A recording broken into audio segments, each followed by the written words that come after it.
Hello friends, welcome to our channel. आज हम operation flood means दुग्ध विकास को पढ़ेंगे। यह यूपी पेट की दृष्टि से एक महत्वपूर्ण टॉपिक है। यहाँ से आपके जितने भी क्वेश्चंस ऑपरेशन फ्लड से बन सकते हैं सभी कवर हो जाएंगे।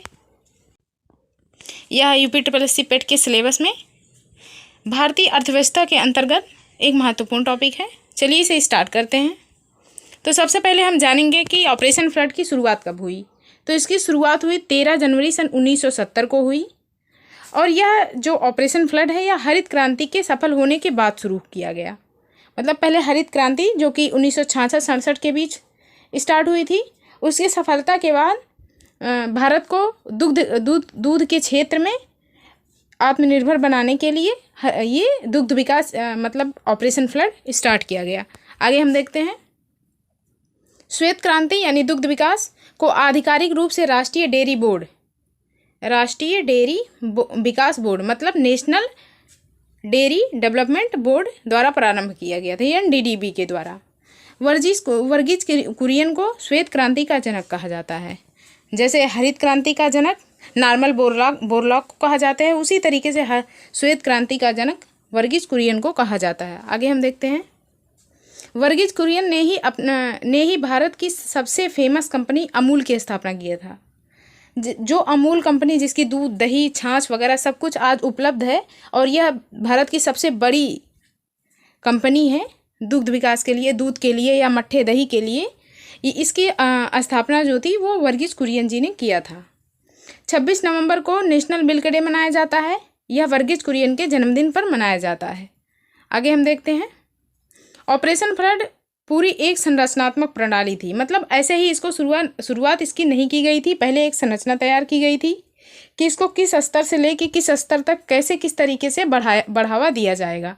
तो यह ग्राम, जिला, राज्य और केंद्र तक फैली हुई थी। मतलब यह छोटी इकाई से लेकर बड़ी होते हुए केंद्र तक फैली हुई थी। श्वेत क्रांति को क्रमिक रूप से 3 चरणों में लागू किया गया। मतलब श्वेत क्रांति को एक साथ सभी पूरे देश में नहीं लागू किया गया, इसको चरण बाय चरण करके लागू किया गया ताकि इसका लाभ सबको मिल सके और धीरे धीरे इसके बारे में सबको जानकारी प्राप्त हो सके। आगे हम देखते हैं। इसके प्रथम चरण को जानेंगे। जो इसका प्रथम चरण था वो 1970 से 80 के बीच चला था ऑपरेशन फ्लड का। और यह देश के चुने हुए क्षेत्रों में दुग्ध विकास बढ़ाने पर मतलब दुग्ध विकास के लिए बल दिया गया। मतलब ये जो पहला चरण था ये देश के कुछ चुनिंदा क्षेत्रों में ही था।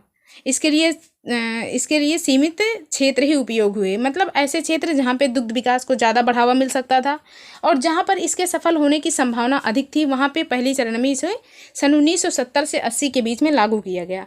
ऐसा करने से लाभ हुआ क्योंकि जब हम एक बार किसी क्रांति को या कोई भी रिवोल्यूशन कुछ भी हो उसको एक बार हम सफल बना देते हैं तो वह धीरे धीरे पूरे देश में फैल जाता है। तो इस तरीके से पहले यह देश के चुनिंदा क्षेत्रों में ही लागू हुई। अब हम दूसरा चरण देखते हैं। तो दूसरे चरण में सन 1981 से 85 तक का दूसरा चरण चला था। इस चरण में दुग्ध विकास के लिए राज्यों का चयन किया गया। मतलब पहले देश के कुछ चुनिंदा जिले थे और बाद में राज्य का चयन किया गया जो कि दूसरे चरण में किया गया है। 1981 से 85 तक चला। और तीसरा चरण इसका यह 1986 से 96 तक चला, 10 साल तक। और इस चरण में देश के सभी ग्रामीण क्षेत्रों को लक्षित किया गया। मतलब पूरे केंद्र में पूरे देश में यह योजना फैल चुकी। और इसमें दुग्ध विकास में महिलाओं की भागीदारी को बढ़ावा भी मिला, जिससे इसमें महिला सशक्तिकरण को भी बल मिला और महिलाओं को रोजगार भी प्राप्त हुए। उन्हें समाज में इज्जत भी मिली, जिससे वो समाज के किसी भी काम में उनकी भागीदारी एक बढ़ चढ़ के दुग्ध विकास में होने लगी। औरतों ने अपने ही बल पे जैसे गाय, भैंस इत्यादि जो पशु थे उनको पालना शुरू किया, वो दूध बेचना शुरू की। इससे उनको वो आत्मनिर्भर हुई और इस तरीके से महिला सशक्तिकरण को भी बल मिला। आगे हम देखते हैं इसके लाभ। तो भारत दुग्ध विकास में आत्मनिर्भर बना जैसा कि हम बता चुके हैं और इससे किसानों की आय में वृद्धि हुई। वो किसान जो सिर्फ चारे के लिए पशुओं को ऐसे पालते थे, वो अपने खेत में चारा बोते थे, उसके बाद पशु को खिलाते थे, उनकी खास आय नहीं होती थी। लेकिन ऑपरेशन फ्लड आने के बाद किसानों की आय में भी वृद्धि हुई। इससे महिला सशक्तिकरण को भी बल मिला क्योंकि जब इसका थर्ड जो चरण था वो जो 1986 से 96 तक चला था उसमें इन्होंने महिलाओं की भागीदारी को ज़्यादा जोर दिया था ताकि महिला सशक्तिकरण को बल मिल सके। इससे महिलाओं को कम ब्याज पे इन्होंने ऋण प्रदान किया था ताकि वो अधिक से अधिक पशुओं को पाल सके और आत्मनिर्भर बन सके। बस इतना ही। इससे ऑपरेशन फ्लड के बारे में जितने भी क्वेश्चंस हो सकते हैं UPSSC एग्ज़ाम के दृष्टि से यह महत्वपूर्ण है और इससे बाहर आपके एग्ज़ाम में कुछ भी नहीं पूछा जाएगा। Thank you so much.